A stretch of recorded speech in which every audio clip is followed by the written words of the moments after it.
Hello everyone, get the small violins out. It's Gianni's team selection, game week 37. We're both depressed. It's been an absolutely brutal game week 36, which we will touch on in quite a bit of detail in a second. There's potentially more pain to come if Song goes crazy for us, goes against us later. But how are you feeling, Gianni? I don't know. I don't know. I know I should be feeling really beat up. And in a way I am, but at the same time, I saw the goals going last night for KDB, and I was all right about it. I didn't throw my toys out the pram like I have done in games gone by. And I think because it's the end of the season, and I think because I was fairly happy with my choices this game week, I tried to just steer towards, look at your team. We play this game against 9 million other managers. If we do that every week, we're never going to win. So I tried to take a few small wins, and a few of my players I was actually happy with. So I was like, oh, good. Look at Reece James. Oh, good. Look at Alonso. You know, oh, good. My transfer with Diaz this week, and I sold Foden. I'm net up. So I tried to see the positives, and I think that combined with the fact we're right at the end of the season and I'm starting to care less and less, I was all right about it. Also, we have another game tonight where, Song could punish non-Son owners, but also I'm looking at that as I've got 4 players playing. I just need one of those to go big, and I get agree. I'm trying to be super positive with it. I know. I have to say, I'm impressed. I think because I was drunk last night when all this happened, so I was kind of like I was just having a nice time and was like, "Meh, it's just FPL." I was recording Black Box while this was all going on, and it was absolute hell. So complete opposite. Did Mark have KDB? No, Mark hasn't got KDB either, is he? No, Luke had him, but didn't captain him. Yeah, Mark had Son, so he's hoping for him tonight. Yeah, I mean that's a lovely way of looking. It's nice when you can look at your team and look at your players and say, okay, Alonso did all right, and James went all right, and Diaz went all right. I didn't have anyone that did well. I had one player with double digits. It's been absolutely. Do you know what shocking. really cost us, mate? KDB obviously quite clearly, but it was the bench boosters, because the bench boosters all had Foster's 14. And Foster, there was like Nketiah as well. Yeah. So those two bench boost players alone, like you get 14 from your goalkeeper and a bench boost. Doesn't matter what your other 3 do. If they get 2, 2, and 2, that's a great bench boost. 20 points, You take that. So that's what really cost us. Knowing top 10k, about a third were on a bench boost. So that was a punisher. Yeah, that's a good point. Yeah, I hadn't thought about that. Yeah, the Foster. I forgot about Foster. That 0-0. Yeah, and he's probably on your bench. He's on my bench. I was never going to play him over Ramsdale, but it just happens, doesn't it? Yeah, I mean, I think like me, you had 2 Everton. No, did you have Richarlison, right? Do you have any? No, Evan. What am I doing? I've got your team. Let's go through your points of Game Week 36. No Everton attackers yet. Ramsdale in goal. Trent with 4.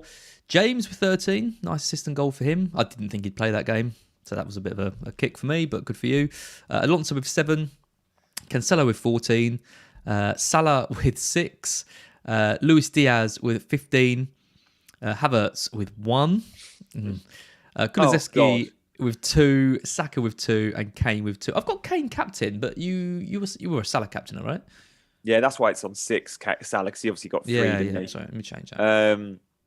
But yeah, it was brutal in a way. But yeah, at the same time, I'm like, I kind of got returns from a lot of players. Those that are playing tonight could still return. Yeah, I didn't care about the Salah captaincy. When his EO's 180, it's just like, okay, that's the same for everyone. Yeah, I mean, what did you make of... We're going to talk about your plans and stuff going forward with De Bruyne and things. I mean, you bought in Diaz for Foden. I thought that was a ballsy move, considering your love for Foden and and the fact that Diaz was a bit of a doubt. I guess Foden was a bit as well, and missed out in that kind of first game. But you went for it. I mean, 15 points for Diaz. What did Foden get? He must have got about 10 or something. I think fewer than that. Did he got the assist taken off him last night? So last night he had got 2.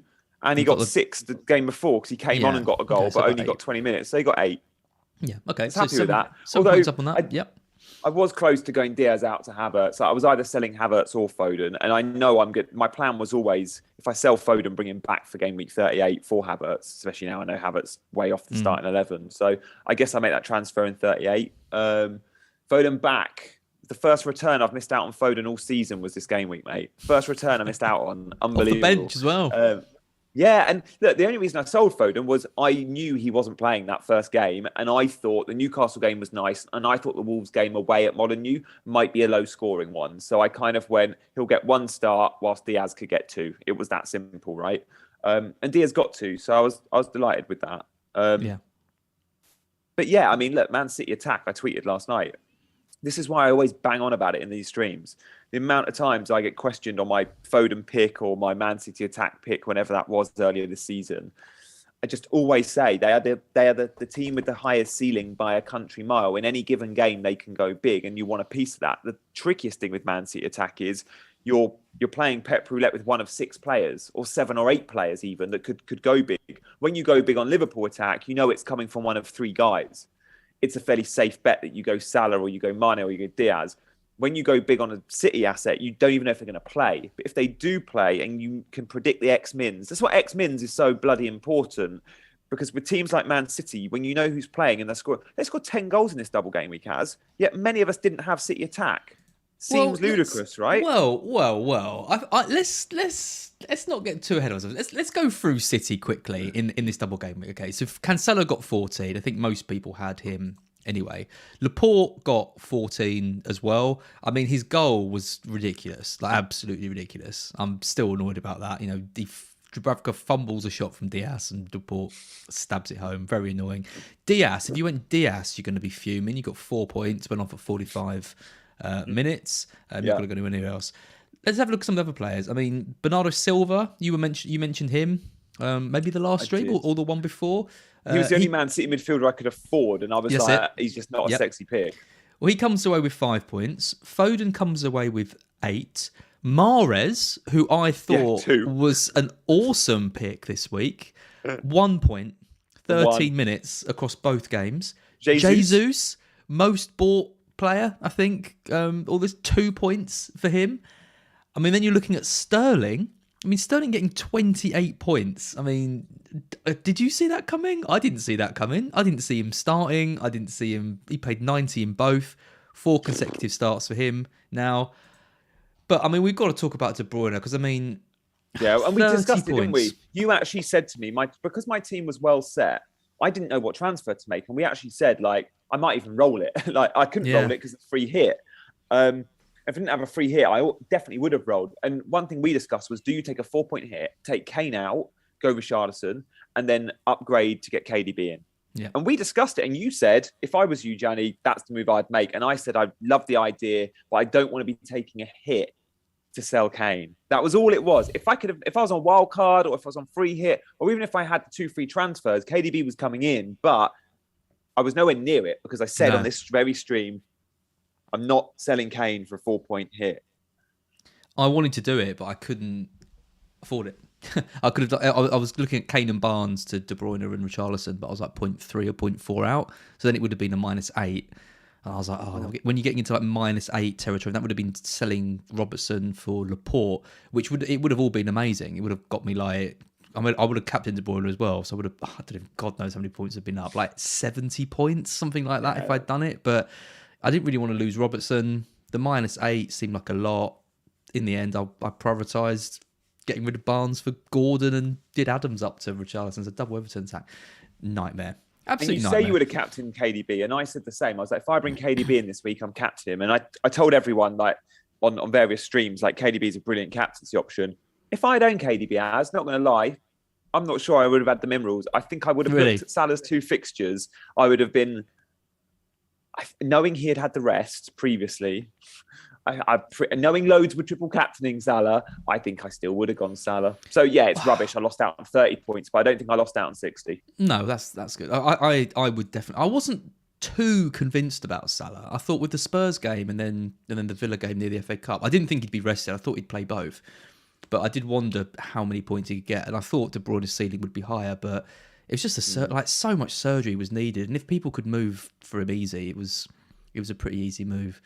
It was a horrible watch last night. And I look at my team and I don't even think it's that bad, but... Yeah, Yeah, No I'm the points. same. Like, I looked at my team and I went, do you know what? I'm actually happy with my team, and I'm happy with the sort of points some of my players have returned. It was just Foster and KDB. Like, and we're having these weeks, aren't we? Like, non-Son owners, you and I, can both relate to that. We've had a lot of pain from rank losses just because of Son, and we had it last night with KDB and Foster. Foster, as if we're talking about Foster. But it did really made a massive difference. And Nketiah, to be fair, because they're two bench boost players.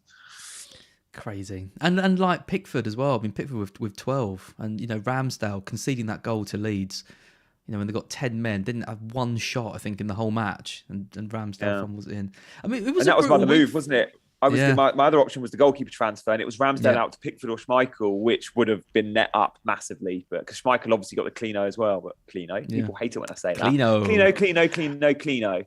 I've just got used to it now. I've just got used to all your little mannerisms doing all these streams every week. It was a brutal week for you, though. I mean, 68, it doesn't seem awful. I mean, when you've got like James and Cancelo and Diaz in there, but I mean, you went from 13k right the way down to 27. So that's my biggest red of the season, probably. Yeah, massive. I mean, top 10k. I mean, you got the free hit to play. It's we out talk now. about. Yeah, it's going to be tough, I think. It's done. I think it's done.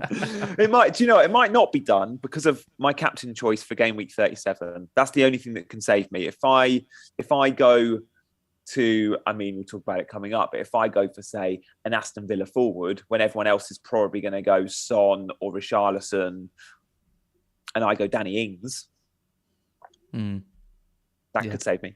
Yep. Well, let's look at your free hit. Slim pickings. It's not. That's far from being a banker, is it? I'm talking about captaining Danny Ings, for God's sake.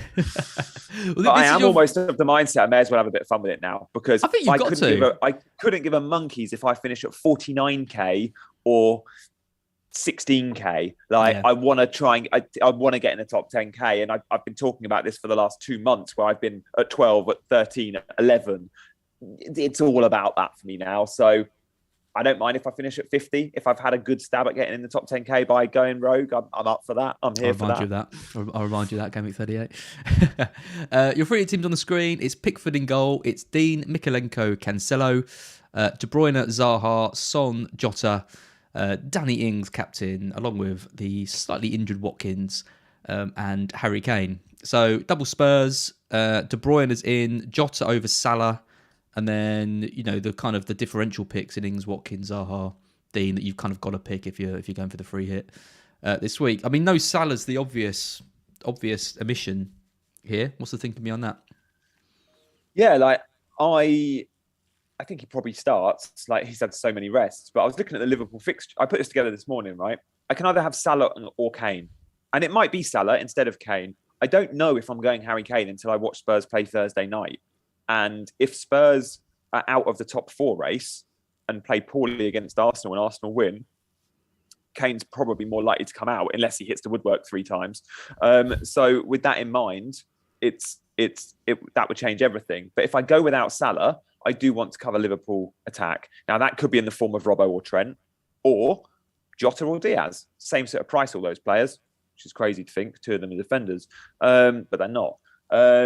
And Jota, I don't think it's going to start the cup final. Look, we all know the cup final front 3 is Mane, Diaz and Salah, right? Knowing the fixtures, Liverpool play Tuesday away at Southampton. Pretty sure it's Tuesday.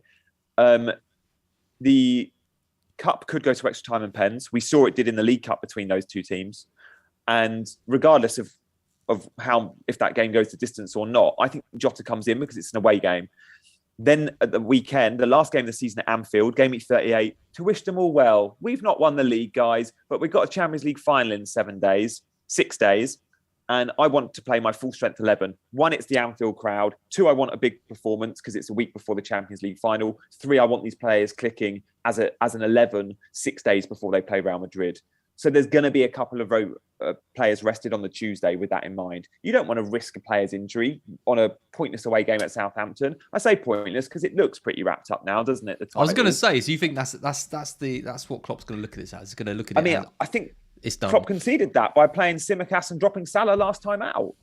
He needs to win and he wants to win. Of course he does. But after they dropped points to Spurs, I think it was very evident the priority has gone to FA Cup and Champions League. Otherwise, why the hell do you rest Salah midweek? He just had a rest as well, unless there's an injury we don't know about. Yeah, I mean, it seemed to me to be a kind of a tactical decision rather than a resting one. Tactical in terms of either he hasn't been playing that well and he's kind of taking him out the firing line a bit, or B, he's literally just wants him to play in that cup final. But it was surprising with because Diaz is almost kind of Diaz and Mane have gone up a gear really, and Salah has dropped down a bit. Underlying numbers are still good, still sort of creating chances, but just snatching at chances a little bit, making the wrong decisions, making the wrong ball every now and then. Diaz is, I tell you, Diaz is some player. It's been nice to have him coming back, wasn't it, in Gameweek 38. I can't wait to have Diaz in Gameweek 38 because, again, that's one I'm confident he starts at. When Liverpool are attacking at the moment, no matter where Diaz is on the football pitch, in years gone by, we see those attacks coming through often through Trent and Robbo. But when they come through the midfield, you see Hendo or you see Thiago or Fabinho looking up and always giving the ball out to Salah on the right. Now you watch those midfielders, they're looking left as much as right because they're looking for Diaz. Which they never really did with Mane, not to the same level. Like the amount of outballs Salah would receive. Now, Diaz in terms of the eye test, like he is carrying. He is the main man in that Liverpool front three at the moment. I'm not saying there's more of a priority for him over Salah in terms of performance. He's performing better than any other front three player, isn't he? He's stepped up. Yeah. So I love him, and I could go him in 37, but I just wonder if that cup final that we're picking this team before we know about the cup final, that could go 120 minutes. Fear of injury, players red zone, Southampton away, give a few guys a rest. I think we might see a little bit of rotation. Like, could Trent miss Tuesday? Trent was in my free hit draft. I'm not confident he starts on Tuesday against Southampton now, knowing what we've seen with Salah and knowing what we've seen with Robbo. So maybe I'll go Robbo instead of Jota. Maybe I'll go Diaz instead of Jota. But again, I just feel like Jota's a nice little differential for 1 week. Because Southampton's a lovely team to be playing against. Rubbish at the back. Going without Salah does sound really bold. And look, maybe it's Salah and Kane comes out and Richarlison goes in. That would be my move. It would be Richarlison in for Kane, Salah in for Jota. Because there's some of the ones, there's some of the players that are missing really. Obviously, we've talked about Salah, Richarlison or Gordon. You've got Gordon on your bench. I mean, Gordon is pain.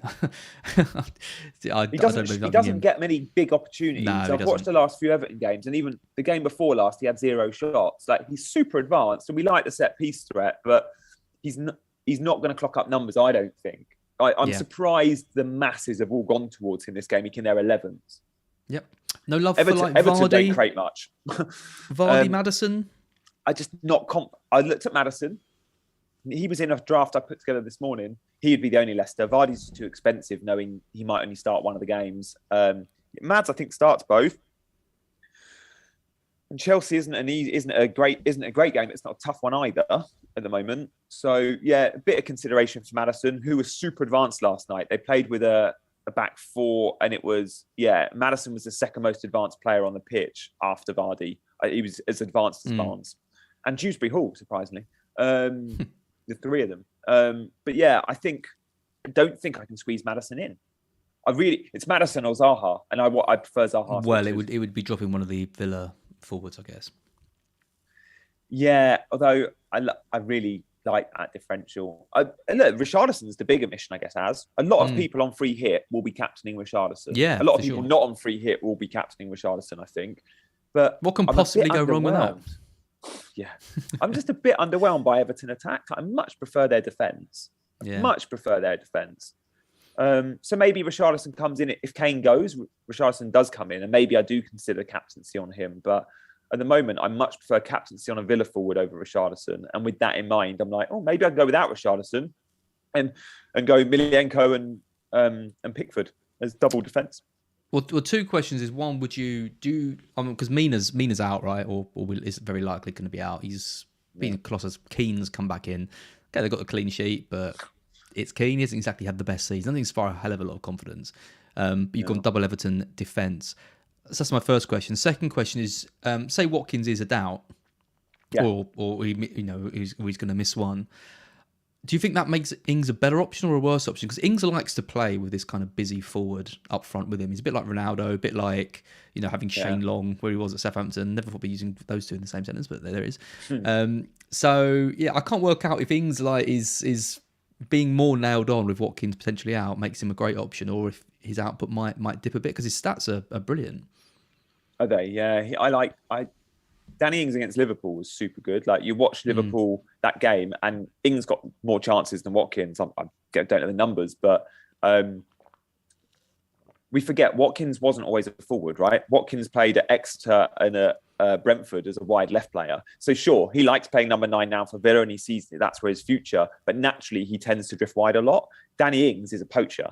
Danny Ings is a better finisher than Watkins as well, right? If you give these guys 3 chances in a game, you expect Ings to score 2. You can't even guarantee Watkins to score 1. Like the guy we all remember last season with Watkins in his finishing. So whilst I want them both in my team, I actually think I prefer Ings. The only concern is X minutes. Ings never plays 90. I think against Liverpool was the first time he had played 90 in God knows how long. And there is a slight concern that in one of those football matches, he fancies Coutinho and Buendia and goes, I'm going to just play them both with Watkins. Like we know Watkins is the main man in Gerrard's mind, but the 2 forwards works well. Like whether or not Watkins is fit, I think I'd want Ings in my team. If Watkins, if I don't go with one of them or I don't go with Kane, it allows Richarlison in. And then if I do that, I can probably take Milenko out and go for Cash as well as Dean. So I go for the fullbacks, which I do like. I do like Cash and Dean. But again, I don't know how much I trust Villa to keep clean sheets. I do like the attacking output of both those fullbacks, though. Yeah. Luke sent me something interesting earlier, which is Villa in their different formations. So Villa under Gerrard mostly used a 4-3-3, 0.85 expected goals a game when they play that. 4-3-1-2, 19%, 1.04 XG. So that's with the 2 up top. That's with your Watkins and your Ings. So that is effectively only 90% use, but for smaller sample size. But it's what they played against Liverpool, isn't it? 3-4-1-2, and the game before that. Yeah. It's their most kind of effective. If they do switch to a 4-3-2-1 though, maybe Watkins is out and they go with Buendia and Coutinho behind. 10% used under Gerrard, so again, really small sample size. But that XG drops to 0.56. So basically, the 2 systems in which Watkins plays, either he plays on the left or if he plays up front with Ings, normally means more chances and a better XG for Villa. So I do think if Watkins is out, then it does impact on Ings. But I still think I would go for Ings as captain over Richarlison if I had both. The player I really like, though, is Zaha, who you've got in your midfield. He's got to be a temptation, isn't he? Yeah. Just before I give you some spiel on Zaha, just wanted to ask one quick question. Those 3 formations from Villa, the second one, which is the one that you've been using in the last few games, what percentage of the time have they used that? 19. Okay, so it's not, and one of those games was against Liverpool, the best defence in the league. Second, yeah. So okay, that's good to know. And the XG was over 1. Yep, 1.04, I think. Interesting.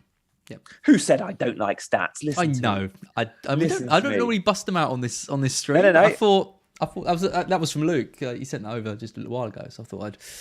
I absolutely. Do you know what? I like them. I just need someone telling me them. I love being spoon fed these stats so keep spoon feeding away. I'll try to do that more for you next year. But Zaha, I love the penalty appeal. I love the way Palace are attacking at the moment. I love Elise in the team. Elise and Zaha link so well from one side to the other. And last time out, we saw Elise get the assist for the Zaha penalty. So please don't pick Jordan Ayew Vieira. Elise was in one of my free hit teams, but I just don't know if he's going to start both because he seems to pick Jordan Ayew a lot in that Elise spot. But yeah, look, Zaha is obviously the main man. Also, he's playing for a move this summer. Like always at the end of the season, we like Zaha because he's either playing for a new contract or playing for a transfer. So, it's win-win. And I think he definitely leaves this summer. I think Palace need to cash in on him because I think I don't think he's got a huge amount of time left on his contract, maybe a year or 18 months or something. So I can see him going somewhere like Dortmund, with some of that Haaland money, but wherever he goes, whatever he does, he's going to want to go out with a bang.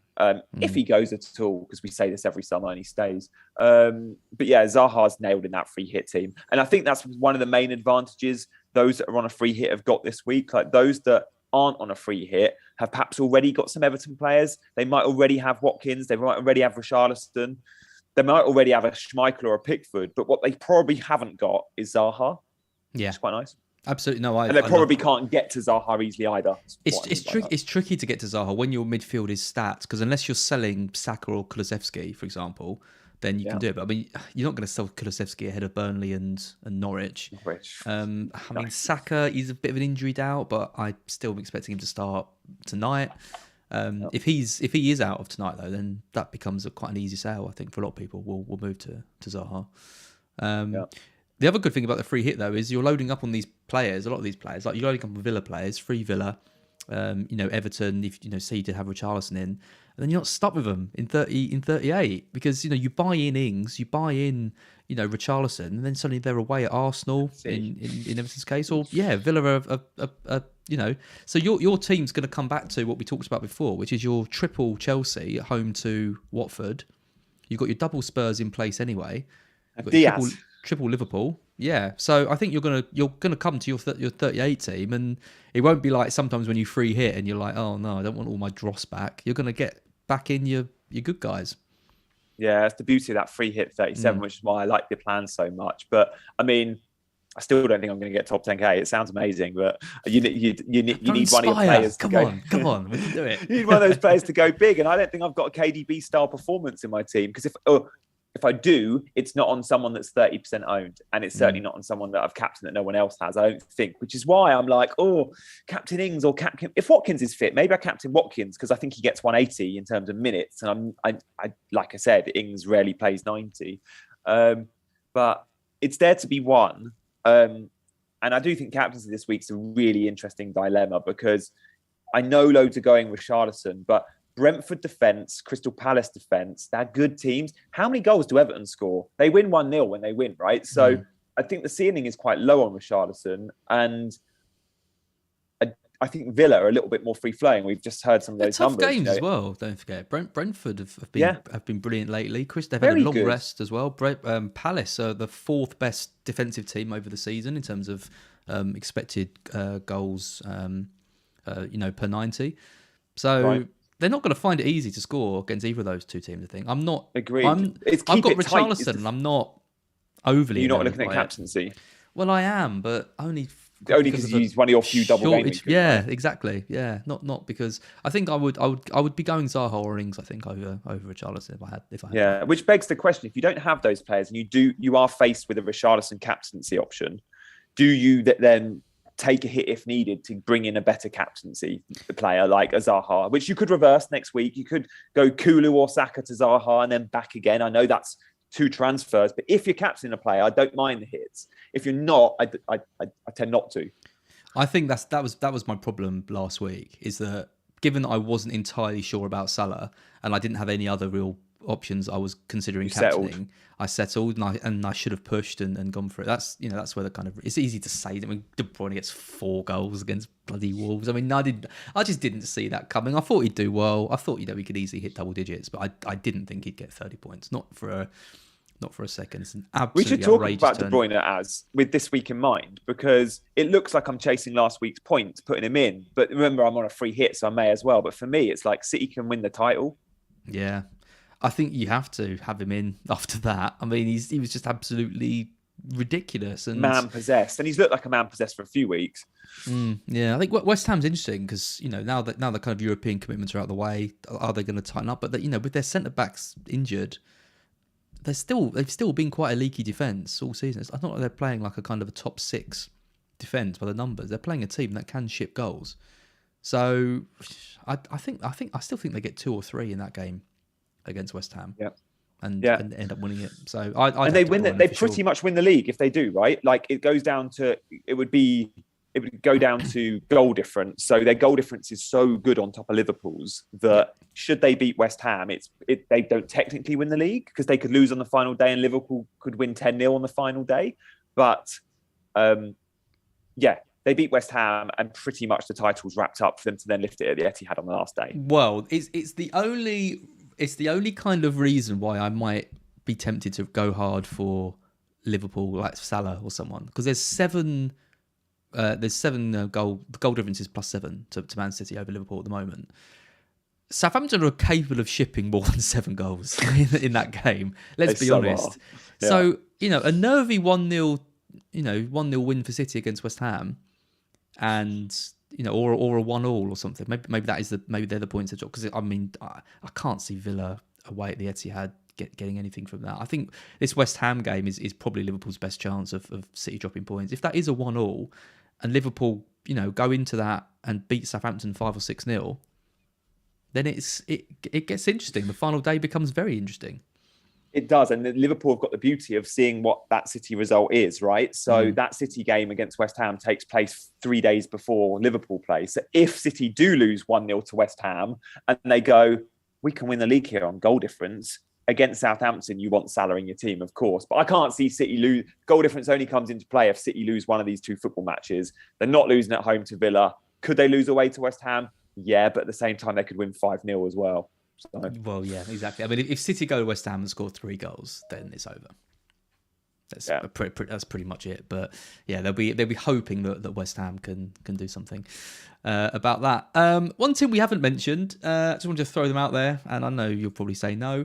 I do quite like the look of Brighton this week against Leeds, because Leeds have just completely fallen apart. 2 red cards now in 2 games. They are shipping tons of goals. They've got key injuries.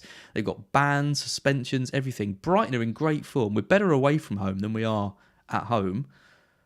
Trossard is finally delivering on some promise. It's hard to know how I'd fit him into your free hit team, as it is, but, it's 5.8, 2% owned, 17 points against United, 8 against Wolves, 7 against Southampton, 11 against Spurs, 8 against Arsenal. He's returning big hauls now in 5 of his last starts. The only single game week teams I'm looking to touch on is Liverpool, City, and Spurs. Like I'm not considering Chelsea. I'm not considering Brighton. Even Wolves play Norwich at home. Like I could, I punt on Neto. How cool would that be if they go beat Norwich 5-0? But I'm just not going there for teams that I can't fully trust, and I can't fully trust Brighton as good as they've been recently. I certainly can't even trust Wolves, even though it's Norwich. I can't trust Chelsea against Leicester either. So. The teams I think I can trust is I can trust that Liverpool are going to score goals against Southampton, that City will score goals against West Ham, and that Spurs will definitely score goals against Burnley if they're still in the top 4 race, which is why tonight's game is so important. So I'm only looking at those 3 clubs for my single game weekers. And look, on a free hit, ideally, I have more than 6 double game week players. I think I'm on 5 and 6 split. But those teams are so good that I have to cover some of their players, City, Liverpool, Spurs. So yeah, I won't be losing any more doublers for the likes of Brighton, I'm afraid. Yeah, fair enough. Just thought I mentioned him. I mean, I've just had the worst game week of my life, and my transfer this week could be Hwang to Welbeck. So interesting. So you need a forward that's under 6 million-ish, do you? Is what you got? Yeah, pretty much. Are you bench boosting? Yeah. My bench boost currently is Dubravka, Hwang, Roberts, and Bruno Guimaraes. That's 10 points. And you know Hwang is getting 10 minutes off the bench, isn't he? So you want a starter for Hwang. I do want a starter for Hwang. Exactly. That sounds so wrong out of context. Or even in context. Imagine if Hwang comes off the bench with his 10-minute cameo and scores a couple because Norwich already dead and buried at 4-0. I know. I do wonder as well if he could actually start that game, because he's been playing Neto, taking him off early because he's still kind of recovering from injury. Maybe he does start Hwang, but Neto's so good though. And the fact that Neto's only getting 60-70 means he should be okay to keep starting. Oh, that's true. Yeah, I think the biggest problem with what I've done over the last few weeks is I've done exactly what I said I wouldn't do, and that was take transfers for benches and stuff. Paid too much focus on this bench boost, and yeah. It was the reason why I wanted to get Che Adams out, because I was like, I can't bench boost him next week, so I have to make that striker spot a priority and get Richarlison. Well, if I want Richarlison, I've got to downgrade someone else. So rather than upgrading to the likes of De Bruyne or things, I was focusing on that kind of spot, and it's been a nightmare. I hate the bench boost chip so much. I just can't put into words how much I hate that chip. Anyway, as I've just seen, there's 664 people watching. That's awesome, amazing. Considering last night. Like maybe they want my misery on not owning KDB or having Foster in my 11. But guys, from all of you, disgraceful. There's 600 of you that haven't given us a thumbs up. Come on, guys, hit that like button. Sort us out. More people see the page. It's all part of the plan. Algorithms. The algorithms like it. There's this thing called an algorithm, apparently. And like, if you comment and you like and subscribe, more people see the video, and that's good for the channel and that's good for me. So I don't understand it, but it's a thing. Well, it's contract renewal time at the end of the season. So, if you want to see more of Gianni, you need to like the video, because that is key part. I go through the likes and I go, oh, he's been dropping. He only had 30 on that one. Let's get a new one in. Let's get Ed on. Let's get Ed team reveal. God, imagine. Guys, let us know in the comments as well if you do like these team reveal vids for next season, or if you want someone new. Like, if you do, I've been doing this for a couple of seasons now. Don't encourage that. Oh, no, look, I'll end on that note. If you want to see less of me, let me know. Like it. Excellent stuff. Gianni, it's a pleasure as always. We've only got one more of these. I do genuinely enjoy these. Can't believe we've done 30. We probably missed a couple because when it was all crazy period over Christmas, but we've probably done about 30 of these, haven't we, this season? So yeah, there was a couple we did 2 a week, didn't we? Because around Christmas at times when we had like the midweek stuff. So I reckon we've done it. Yeah. I reckon we have done probably average one a game week, because even in the international breaks season, honestly, mate, one of my favourite times of the week. And I of course want to be back here next season chatting to you, because like it's good chat. It's hopefully very easy to listen to. It's just our opinions on stuff. You get to see some of my nightmares and some of my small wins. And look, hopefully you're going to see a huge free hit rank increase. Yes. And then game week 38, if I need to go big with rogue shouts to try and have a 10k push, I might. I do think it's probably out of the question. I've got like a 5% chance of hitting the top 10k now, even with a chip in hand. But I'm still playing for it. Who can I talk you into in Game Week 38? That's what I want to know. Not Trossard. You watch him bang now. Excellent stuff. Thank you so much. Thanks everyone for watching and listening. We'll be back next week for the final Gianni team selection.